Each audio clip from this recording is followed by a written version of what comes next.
어, 그 우리들 교회 그 김양재 목사님 그 책에 보면 그 참 안타까운 이야기가 하나 나옵니다. 어떤 신문 기사, 어떤 뉴스에서 이분이 보셨는데 그 젊은 엄마가요. 그 젊은 엄마가 뉴스에 범죄자로 이렇게 나온 거예요.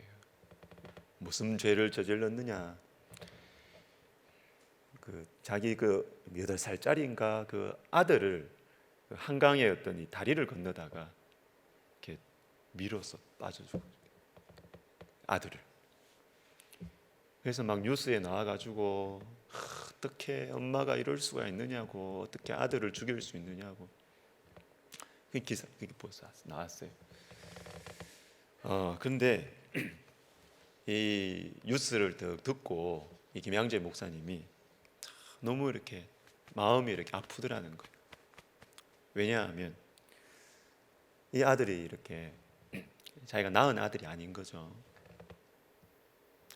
재혼을 했든지 이렇게 했는데 잘해주려고 하는데 이게 안 되는 거예요. 애도 엄마 이 새엄마를 잘 안 따르고 너무 엄마를 괴롭게 하고 그 마음에 이렇게 너무 괴로운 마음에 이렇게 마음에 이렇게 하나둘씩 미움이 쌓이고 참고 싸우고 하는데 이 한강 건너다가 그냥 이렇게 슬쩍 이렇게 밀어가게 된 거예요. 사람들은 이런 뉴스를 보면서 막 돌을 던지죠. 어떻게 그럴 수가 있냐고. 저런 사람은 뭐 어떤 형을 받아야 된다고 막 이렇게 막 그렇게 하죠. 자기 속에는 그런 마음 하나도 없는 것처럼 다 돌 던지고 정의가 어떻고 저떻고 자기 마음 속에는 그런 거 하나도 없는 것처럼. 근데 김양재 목사님은 참 그 여자를 보면서 참 눈물이 나더라. 나도 저 입장이면, 나도 저 상황이었다면 내가 장담할 수 있을까? 얼마나 힘들었을까? 얼마나 괴로웠을까?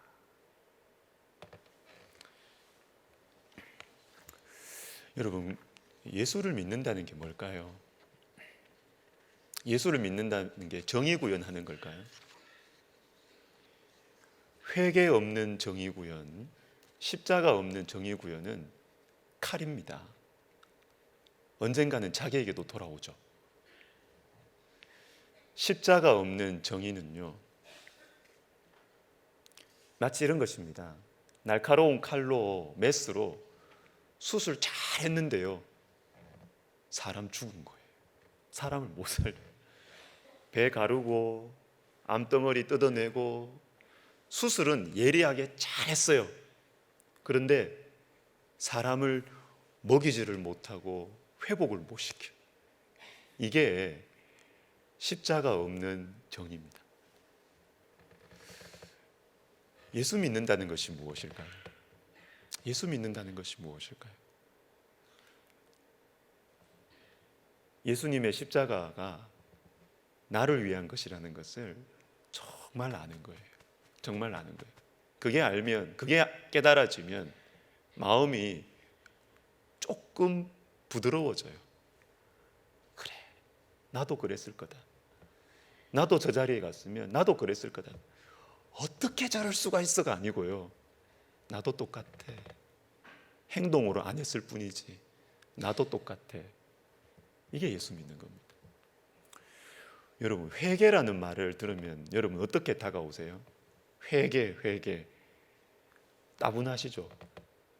회개 따분하고 재미없잖아요. 인기 없는 말이에요. 회개를 쉽게 표현할게요. 회개란 말 어감 자체가 별로 안 좋아요. 회개가 뭐냐? 비우는 겁니다. 비우는 거.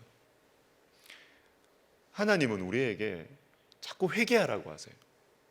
그리고 실제 우리 앞에 있었던 교회의 역사들을 보면 개인도 그렇고 교회도 그렇고 회개가 일어났을 때 부흥이 일어나요. 회개가 일어났을 때 진짜 변화가 일어나요. 겉으로는 뭐 자원봉사 많이 하고 교회 봉사 많이 하면 변하는 것 같죠. 겉으로는 그게 변하는 것처럼 보인다고요. 그런데 회개가 없는 가운데 막 일만 열심히 해요. 그러면 그건 변한 거 아닙니다. 그건 변한 거 아니에요. 왜 그러냐면 더러운 거는 그대로 봉사하는 게 나쁘다는 게 아닙니다. 더러운 거는 안에 그대로 있는데 자꾸 더러운 거 안 비워내고 자꾸 맛있는 거 먹어. 그럼 어떻게 돼요?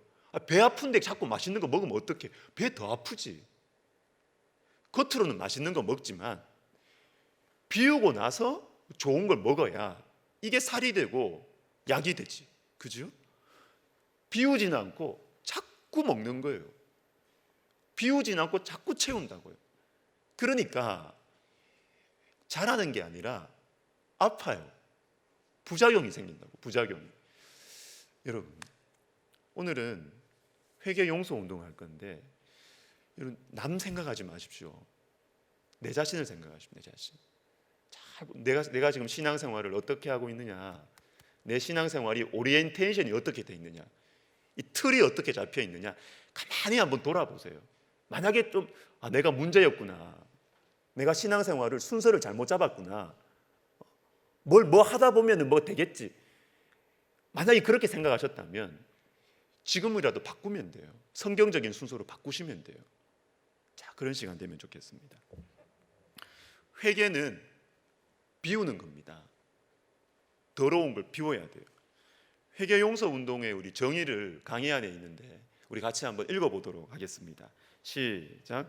개혁주의 생명신학은 하나님 앞에서 자신을 돌아보고 서로를 용납하여 하나 되는 것을 추구하는 회개 용서 운동입니다. 자, 여기에서 핵심 포인트가 세 가지가 있습니다. 회개, 용서, 하나됨. 요거예요. 회개, 용서, 하나됨.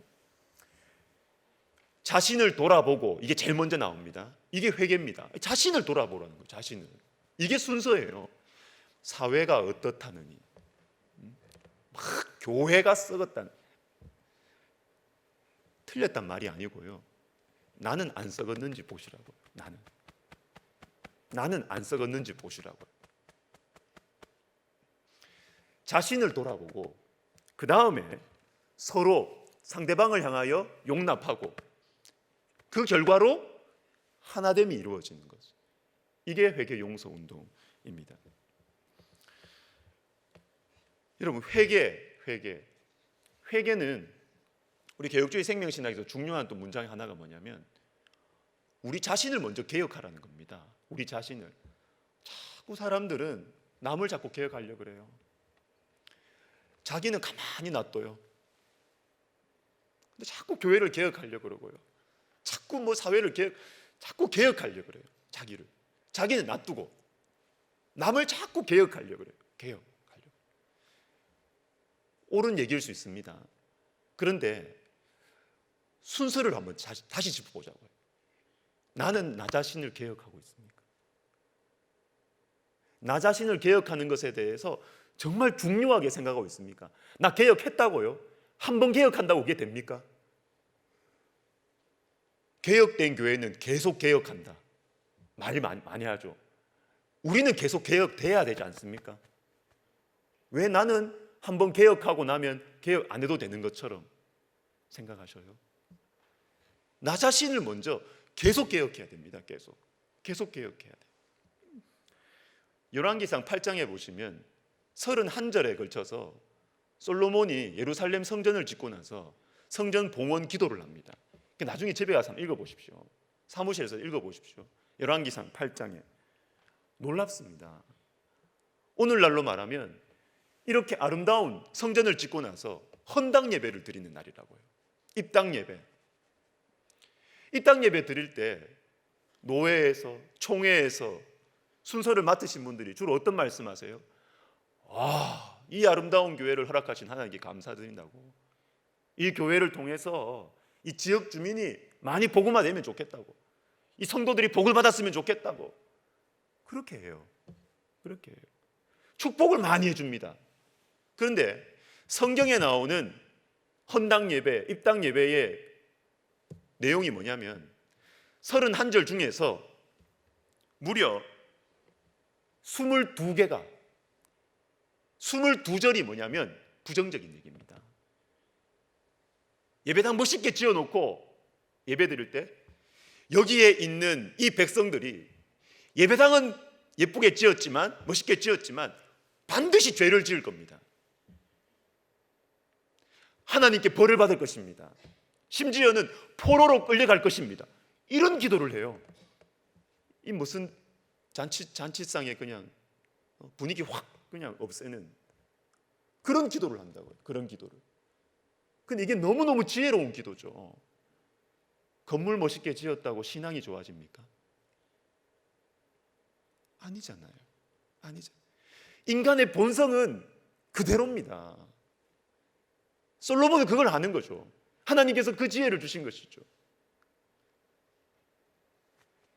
지금 이 아름다운 예배당에서 예배를 드리는 이 이스라엘 백성들이 이들의 본질을 생각할 때 회개 기도를 할 수밖에 없고, 이 좋은 날에 분위기를 그냥 망쳐버리는 죄와 그에 대한 심판과 포로 생활과 회복에 대한 그 기도를 할 수밖에 없는 이 지혜로운 왕의 통찰력, 그거죠.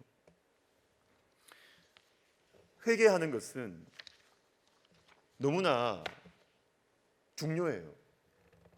한국교회 역사에 있어서 지금의 이 한국교회를 있게 한 이 영적인 토대와 같은 두 사건이 있습니다. 그것은 1903년에 있었던 원산 부흥 운동과 1907년에 있었던 평양 대부흥 운동이에요. 그런데 이 대부흥 운동의 공통적인 현상이 뭐냐면 회개입니다. 회개. 원산 부흥 운동은 캐나다 의료 선교사인 하디 선교사님이 정말 자신의 교만함, 제가 설교 시간에도 말씀드린 적이 있죠. 서양 선교사님이죠. 백인이죠. 그것도 의사예요. 조선인들에 대한 교만함뿐만 아니라 동료 선교사님들에 대해서도 교만함을 가지고 있었어요. 난 의사야. 급이 달라 당신들이랑. 같은 선교사라고 같이 보지 말라는 거죠. 급이 다르다는 거죠. 이 하디 선교사님이 가지고 있는 이 더러운 교만, 이것을 하나님께서 건드리셨어요. 하디 선교사님이 반응을 했습니다. 여기에서 불이 붙어요. 불이. 1907년 1월 달에 평양 장대영 교회에서 일어났던 평양 부흥운동, 이 평양 대부흥운동 시작이 회개였어요. 회개였습니다. 회개. 더러운 게 비워져야 깨끗한 게 들어가서 역사를 하죠.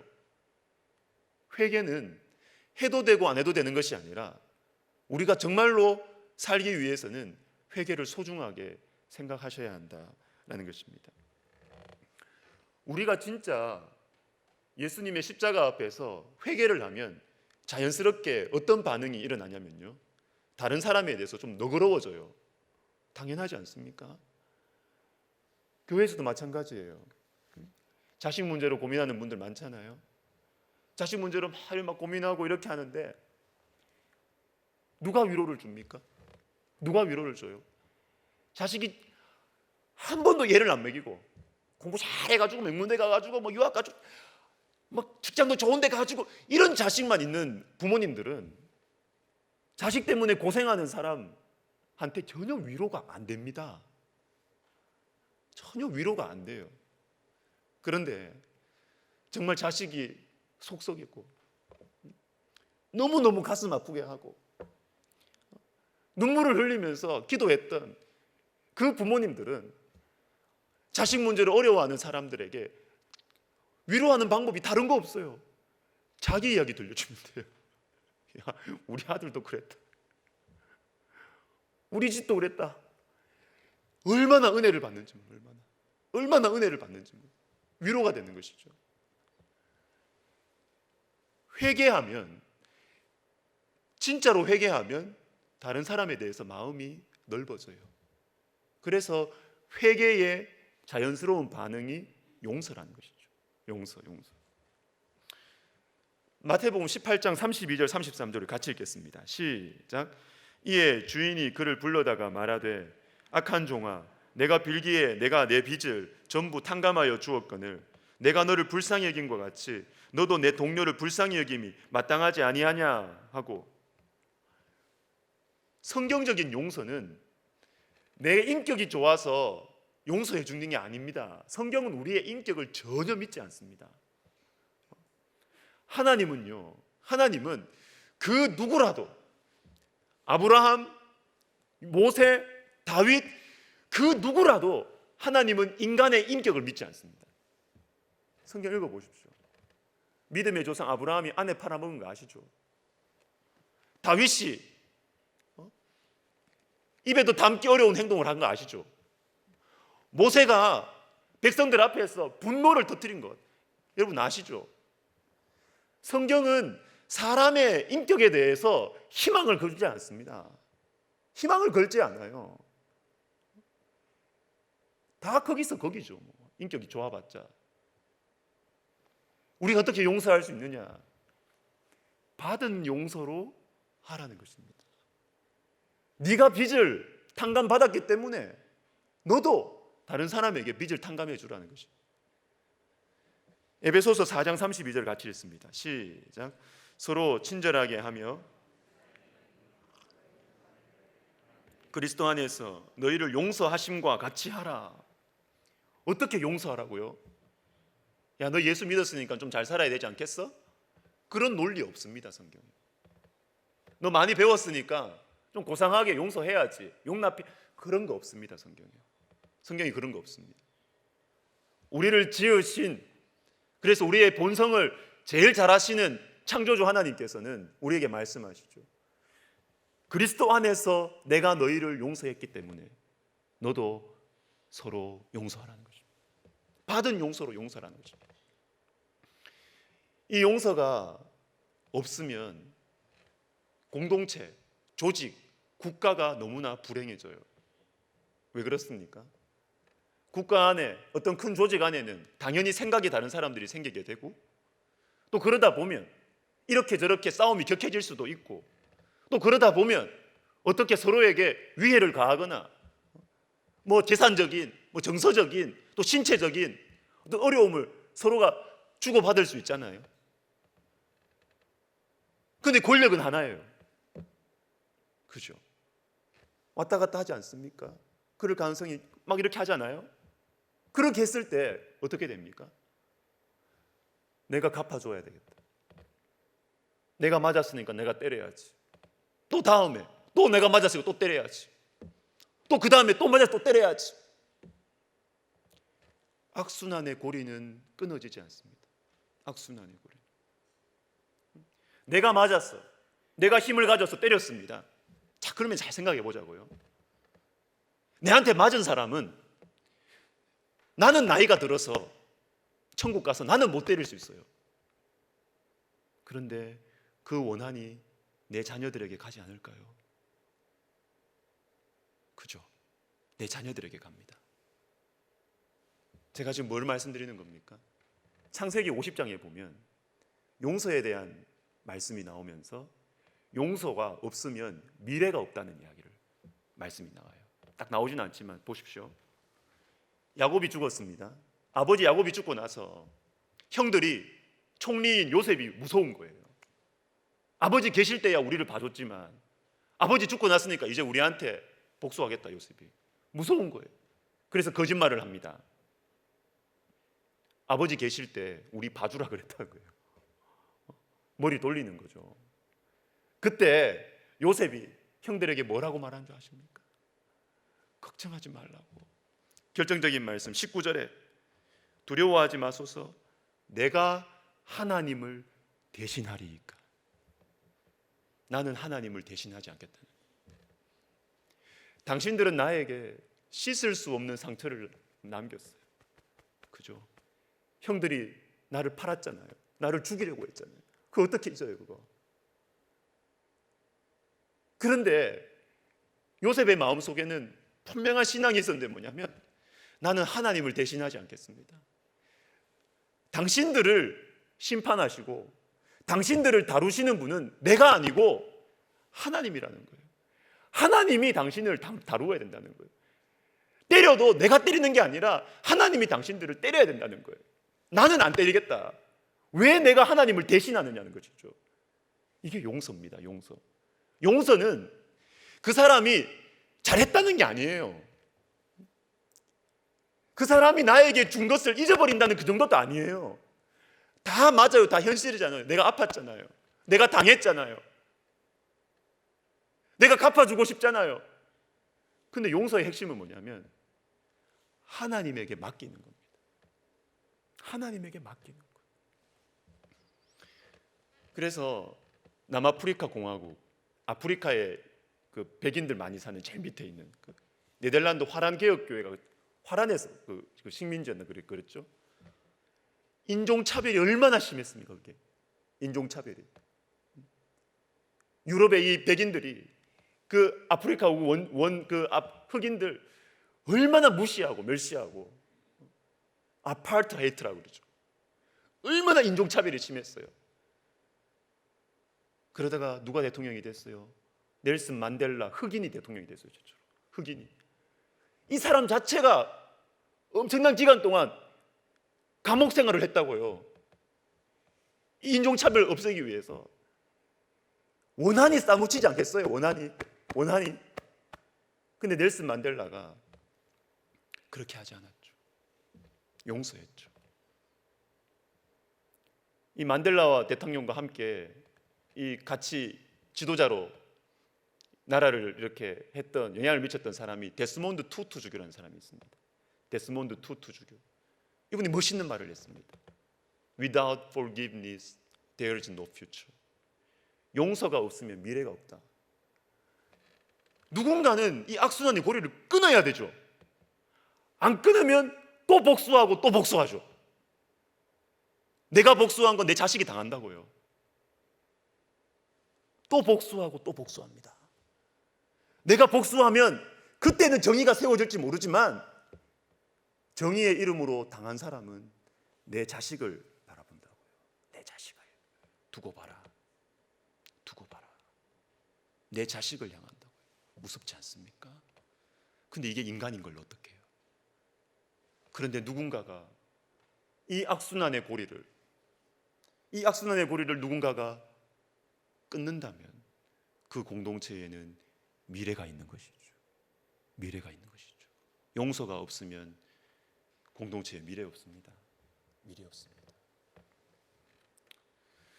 그렇기 때문에 하나님 앞에서 내가 정말 문제다, 내가 죄인이다, 회개가 되면 회개의 자연스러운 반응은 서로를 향한 용서가 됐죠. 이렇게 되면 열매가 뭘까요? 하나됨이 일어나는 것이죠. 회개, 용서, 하나됨. 예수님께서 대제사장적 기도인 요한복음 17장 17장에서 그들도 하나가 되게 하려 함이니이다. 하나를 위해서 기도했어요. 여러분, 마귀의 이 원래 의미가 뭐냐면 귀신 아니에요. 마귀, 도깨비 이런 의미 아니에요. 마귀로 표현된 성경의 이 단어의 원래 의미가 뭐냐면 비난하는 자, 참소하는 자, 헐뜯는 자, 이거예요. 여러분, 사람들 비판 잘하십니까? 자신을 돌아보셔요. 여러분 똑똑해서 그런 게 아니에요. 똑똑해서 그런 게 아니고요. 지금 여러분 하나님과의 관계를 다시 보시라고요. 뭐만 하면 자꾸 부정적인 면만 자꾸 이렇게 보고 이거 안 될 건데, 이거 안 될 건데. 이거는 여러분 똑똑한 게 아니고요. 한번 근본적으로 여러분 마음을 한번 잘 들여다보세요. 내 마음이 왜 이렇게 꼬여 있나? 내 마음이 왜 이렇게 자꾸 삐딱한가? 잘 보셔요.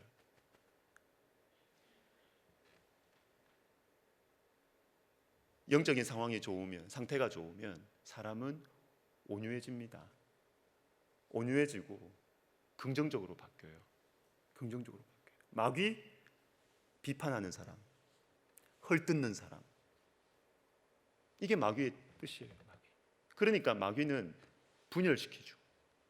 분열을 시킵니다. 분열을 시킵니다.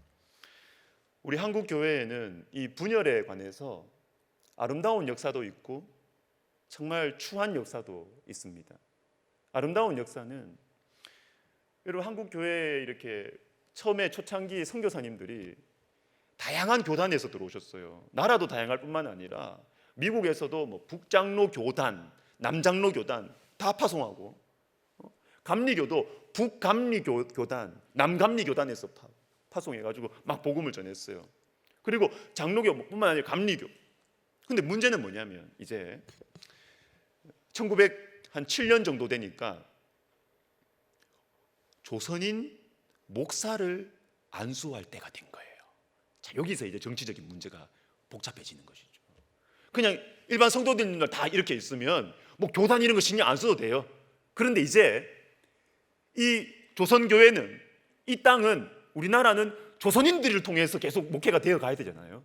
선교사님들이 그 생각을 가지고 있었어요. 우리나라의 복이에요. 선교사님들이 어느 정도 시간 지나면 원민족에게 넘겨줘야 돼요. 자기가 자꾸 그 주권 잡고 이렇게 왕노릇하면 안 돼요. 그 민족에게 넘겨줘야 돼요. 자립할 수 있도록. 그걸 우리 선교사님들이 딱 가지고 네비우스 정책이라 그래가지고 너무 감사한 거예요. 우리 교회는, 우리 한국 교회는 복 받았어요. 근데 1907년 되니까 목사 안수를 7명을 주게 됐어요. 7명. 선교사님들이 욕심 안 나겠어요?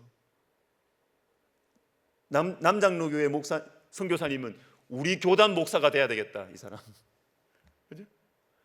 그죠? 호주 장로교회 파송 선교사님은 아니야, 이 사람은 내가 전도했으니까 이 사람은 우리 교단 목사가 돼야 돼, 이렇게 하지 않겠어요? 그런데 그렇게 하지 않았습니다. 선교사님들이 자기 교단 다 내려놓고 하나로 조선을 위한 독립노회, 동노회를 만들었어요. 동노회. 1907년. 조선에는 감리교도 장로교도 북감리회도 남감리도 없다. 조선은 하나다. 여기에서 목사 안수를 줬어요. 할렐루야. 그죠? 그런데 한국 교회는 이 분열의, 이 하나됨에 대해서 아픈 역사도 많습니다. 제일 아픈 역사, 분열이 처음 시작되었다고 보는 1952년에 첫 분열이 일어납니다. 분열이 일어났다고 봅니다. 이렇게. 근데 여러분 1952년이라니까요. 52년 지금 무슨 중이에요? 전쟁 중이라고요. 전쟁 중에. 전쟁 중에 저 같은 목회자들이 교권과 명예와 재물 때문에 싸웠다는 거예요. 우리 안에서. 피하 식별을 못하고 있는 거죠. 누구와 싸워야 되는지 모르고 우리 안에서 막 싸우는 거예요. 우리 안에서. 전쟁 중입니다. 전쟁 중에. 전쟁 중에. 일제시대의 그 핍박 가운데서도 하나였던 한국교회가 전쟁 중에 나눠지기 시작해요. 그 다음부터 뭐 52년, 53년, 59년, 그 다음에 막 본물처럼 분열의 역사를 걸어가게 되었습니다. 겉으로 말하는 명분은 다 신학적인 이유였어요. 우리가 보수인데, 우리가 뭐 더 넓은데, 다 신학적인 이유였어요. 근데 그 뒤이야기를, 비하인드 스토리를 딱 보면 다 권력이에요. 교권, 권력, 명예, 재물, 이게 뒤에 있어요. 죄송해요. 저 같은 목회자들의 잘못이죠. 목사님들 참 힘듭니다. 저 같은 목회자들 참 힘듭니다. 죄송해요.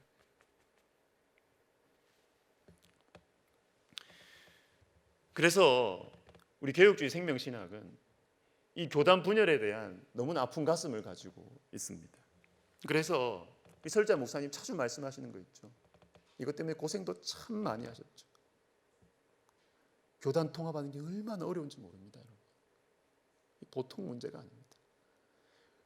통합해놓고도 이거 이끌고 왔는 게 여러분 보통 어려운 게 아니에요. 보통 어려운 게 아니에요. 자주 말씀하십니다.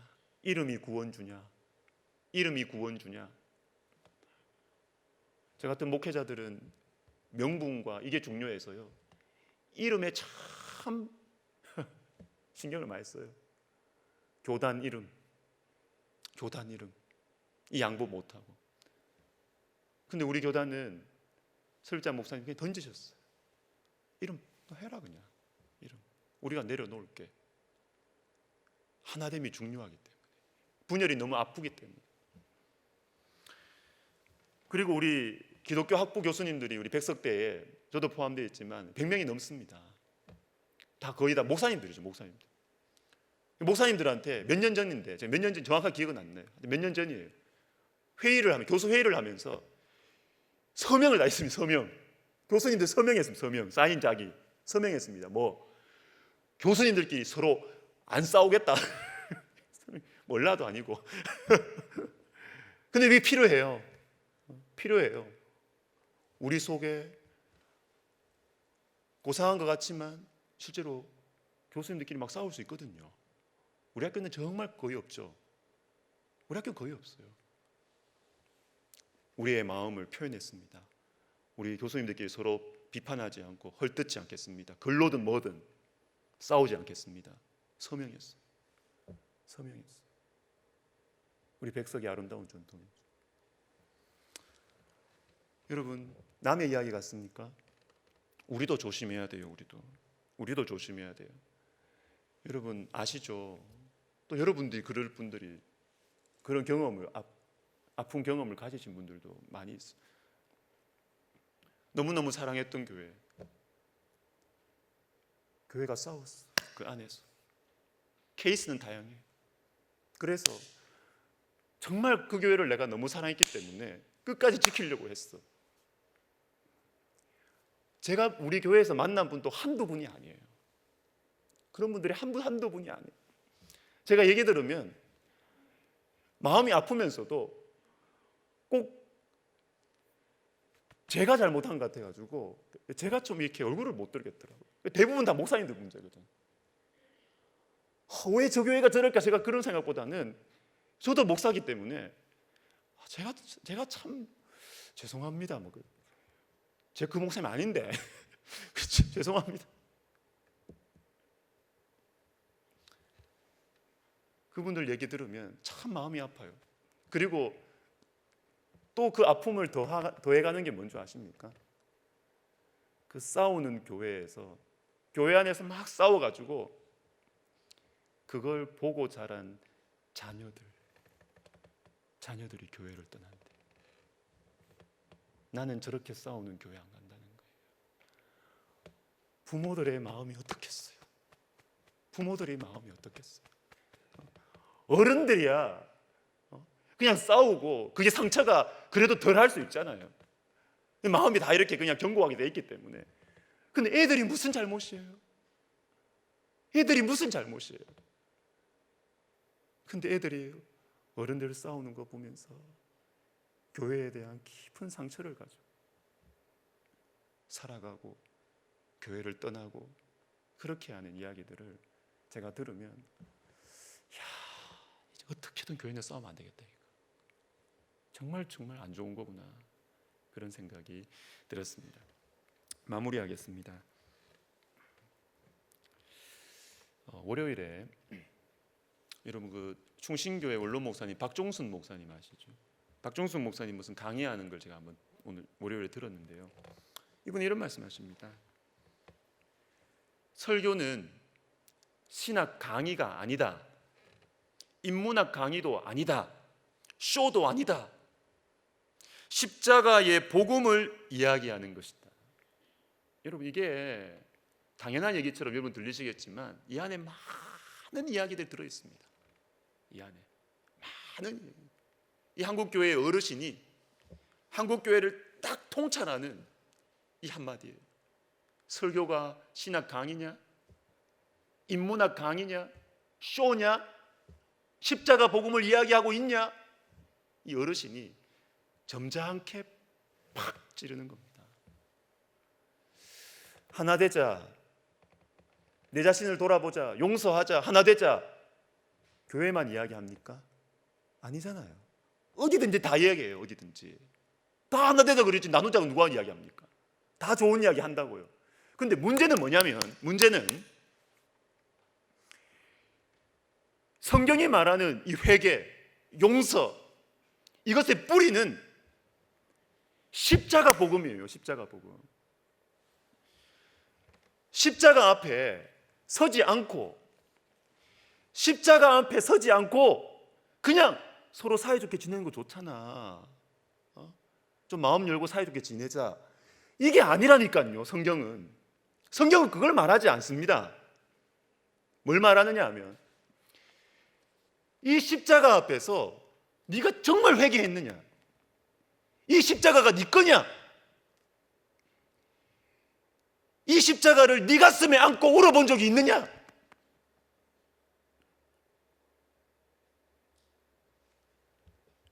왜 한국 교회의 회개가 약해집니까? 왜 한국 교회의 용서가 약해집니까? 박종숙 목사님이 딱 집어서 이야기하시는 거예요. 강단에서 십자가가 약해졌기 때문이에요. 여러분, 사람은 십자가 앞에 안 서면요, 십자가를 보면서 저분이 왜 돌아가셨지? 하나님이 왜 죽으셨지? 내 죄가 저렇게 심각한가? 이거를 깨달아야. 십자가 앞에서 회개를 안 하면 사람은 남과 비교를 합니다. 저 사람보다 내가 낫잖아. 저 사람보다는 내가 낫잖아. 그러면 그 회개와 용서는 너무 천박해요. 언제든지 뒤집혀질 수 있어요. 언제든지 거짓으로 둔갑할 수 있습니다. 그런데 십자가 앞에서, 절대자 앞에서 절대적인 회개를 하고 하면 이거는 달라지는 것이죠. 달라지는 것이죠. 여러분, 회개 용서 운동의 뿌리는 십자가입니다. 십자가입니다. 같이 기도하겠습니다. 먼저 우리 자신을 위해서 기도할 때, 주님, 제 삶 속에, 제 마음 속에 참된 회개와 참된 용서가 일어나게 해 주십시오. 십자가 앞에 서면 내가 욕하는 사람, 내가 막 헐뜯는 사람, 저 사람 왜 저렇게 눈치가 없어, 저 사람 왜 이렇게 싸가지가 없어, 나도 똑같다는 거 알게 돼요. 나도 똑같다는 거. 주님, 내가 주님의 십자가 앞에 서게 해주시고, 십자가 앞에 서서 내가 참된 회개하고, 그래서 내가 받은 용서로 서로를 용서할 수 있도록 우리 시간 같이 한번 기도하겠습니다. 하나님 아버지, 그렇습니다. 우리가 십자가 앞에 서지 않고 참 계속 다른 사람들과 비교하고, 그리고 그냥 상식적인 기준에서 내가 고상한 인격을 가지고 참 착한 것 같고, 참 이 수준으로 우리가 가니까 회개의 은혜도 누리지 못하고 용서의 능력도 없고 하나됨은 너무나 연약한 고리로 이루어져 있음을 우리가 발견합니다. 하나님 아버지, 우리가 주님 앞에, 주님의 십자가 앞에 서서 우리의 마음이 부드러워지게 하시고, 하나님 우리의 마음이 넓어지게 해주시고 우리의 마음이 낮아지게 해주셔서 참 우리 형제 자매들을 볼 때, 그리고 세상에 일어나는 참 아픈 일들을 볼 때에 하나님, 우리가 돌을 던지기 전에 눈물을 흘릴 수 있게 해주시고 기도해 줄 수 있는 은혜를 허락하여 주시옵소서. 우리 한국 교회를 위해서 기도합시다. 한국 교회가 참 많이 세련돼진 것 같아요. 그래서 강단이 굉장히 세련돼졌어요. 신학 강의와 같은 설교들, 인문학 강의와 같은 설교들, 감동적이에요. 들을 게 있어요. 그러나 심령을 쪼개지는 못합니다. 그 우리의 부패된 그 마음을 건드리지는 못해요. 하나님, 우리 한국 교회 가운데 십자가의 복음이 회복되게 해주시고,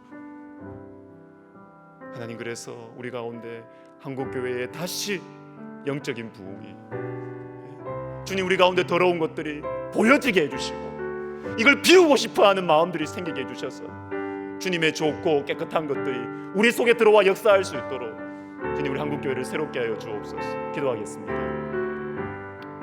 하나님 아버지, 하나님 아버지, 주님, 우리가 몸을 이루고 있는 한국교회를 위해서 기도합니다. 주여, 우리 속에 정말 참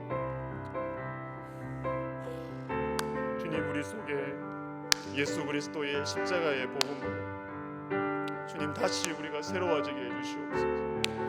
우리가 가지고 있는 지식으로 하나님 아버지, 우리가 가지고 있는 것들을 참 주님의 복음을 주님, 우리 목회자들이 먼저 체험하기를 원합니다. 주님의 십자가의 복음 앞에 우리 목회자들이 먼저 깨지기를 원합니다. 주님, 그래서 강단이 살아나고 강단이 권위를 회복하고 영적인 권위와 권세로 하나님 아버지, 영혼들의 심령 골수를 향하여 욕을 얻어먹더라도 그 심령 골수를 향하여 하나님 아버지, 주님의 말씀을 전하는 설교자들이 많아질 수 있도록 우리 하나님 도와주시옵소서. 하나님, 이 강의를 듣는 모든 영혼들에게 참된 회개와 참된 용서의 역사, 성령의 이 복된 은혜가 주님 임하게 하여 주옵소서. 예수님의 이름으로 감사하며 기도하옵나이다. 아멘.